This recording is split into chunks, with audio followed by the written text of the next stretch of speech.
It starts before the turkey's even in the oven. You can feel it in your body, right? Your chest is tight. Your brain is busy scanning for danger, his explosion, or his performance. He's been short, sighing, picking at you. You can already tell you're going to spend the day managing him and his mood, or maybe his drinking, instead of enjoying it.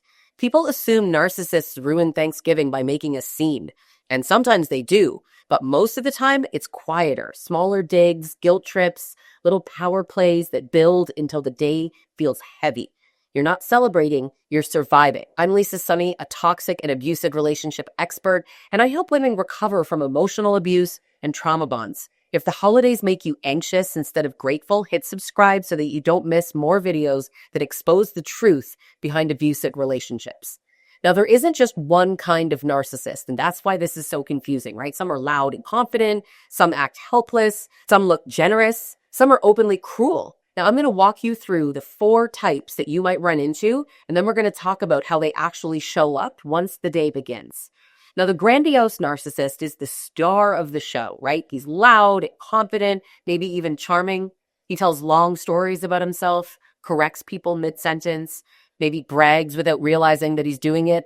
If someone compliments your cooking, he'll add, "Yeah, she finally listened to my advice."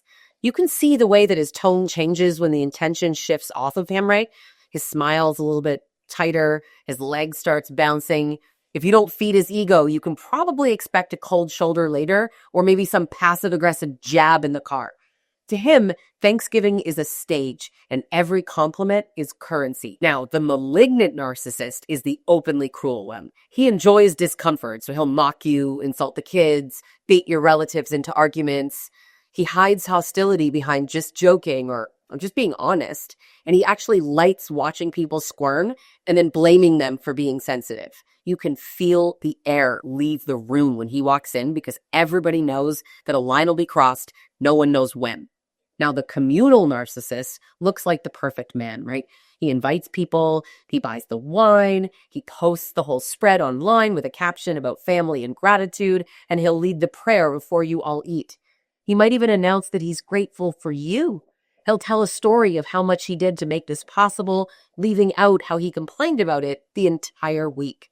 When the guests praise the meal, he says, "It was nothing." But you can see how proud he is of being the hero when he probably didn't even make the meal, but he maybe carved the turkey, right? He needs the applause to confirm that he's good.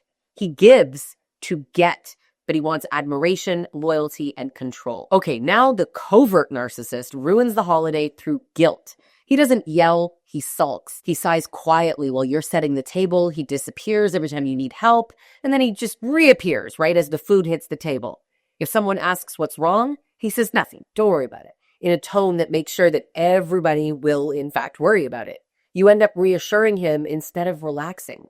And he never asks for what he wants directly. He just punishes you for not guessing right. He wants control through guilt, not volume. Different personalities, right? All of these people, same goal, control.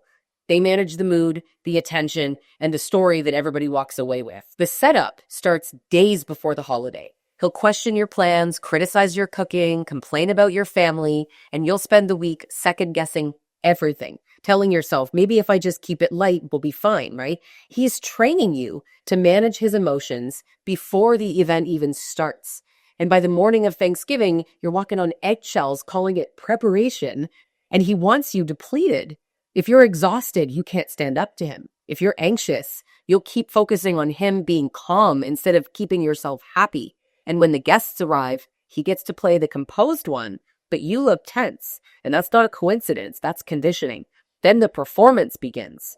Now, each type of narcissist plays their role, right? The grandiose one performs for admiration. He makes toasts and cracks jokes and dominates all the conversations. He loves when people laugh, but especially when it's at your expense. The covert one performs misery, right? He stays distant, sighs dramatically. Maybe he disappears to the garage so people ask where he went. Then you can't relax because you know that he'll accuse you of not caring enough later. The communal one performs the goodness. He's the busy host, right? He's carrying trays, he's pouring wine, he's taking pictures. He makes sure that everybody sees him doing the work, but not the control behind it. Every act of kindness just reinforces his image. The malignant one performs dominance, right? He provokes and points out someone's weight or brings up political conversation. He feeds off the reactions. He'll watch you flinch, then he'll call that fun. You stand there pretending like everything's fine, right? You laugh when you don't feel like it. You smooth over tension before anybody notices. You play the role of peacekeeper because you know exactly what will happen if you don't. And none of this means that you're weak, right? You've actually learned that survival requires your silence. So when everyone leaves, the double life shows itself. The man who charms your relatives turns distant and cruel and cold. He drops comments like, "You embarrassed me," or "Your sister was disrespectful and you let her." Now, if you defend yourself, he escalates. And if you stay quiet, he wins. So either way, you're going to be the villain in his story.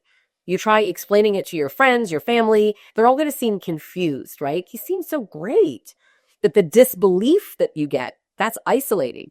Makes you wonder if you imagined the whole thing, but you didn't because he's calculated. And that split between the public image and that private reality, that's the whole point.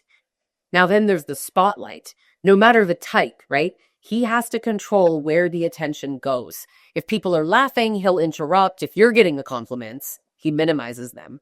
If the conversation shifts to someone else, he's either going to hijack it or create tension to pull the focus back.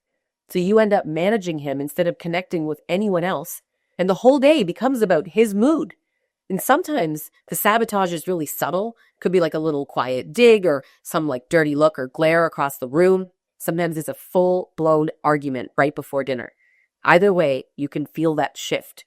And everyone's energy changes, and you're the one being blamed for overreacting.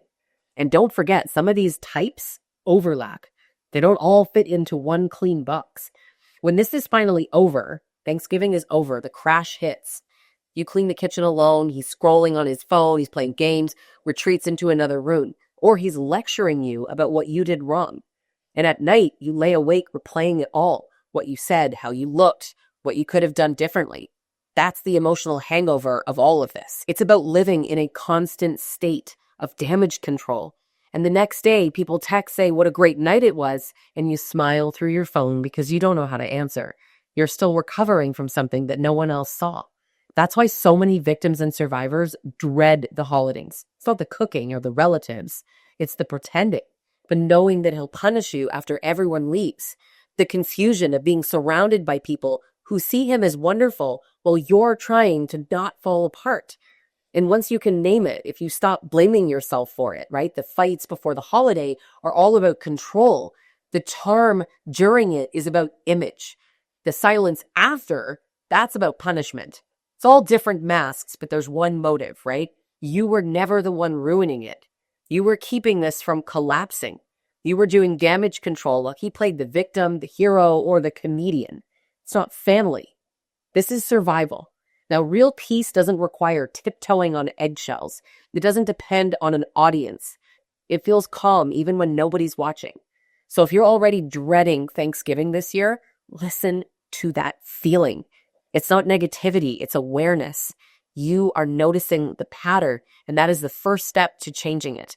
So if you're ready to rebuild your sense of self, find out what peace actually feels like, I want you to join me and Dr. Peter Salerno in our 12-week group coaching programs. We have one for women who are still in the relationship and need support navigating the confusion and the control, deciding whether or not to stay or go, called Trauma Bond Recovery. And we have one for women who've left already and who are ready to heal and rebuild. That one is called Rise and Rebuild. So wherever you are in your journey out of this, we've got space for you. The links are below, and if this hit home, make sure that you hit subscribe so you don't miss more videos exposing the truth behind abusive relationships and just helping you break free from them for good. You don't owe anyone a perfect Thanksgiving. You don't owe him a performance. You just owe yourself the truth and the chance to finally enjoy a day that isn't about managing someone else's emotions. Hit subscribe so you don't miss more videos like this.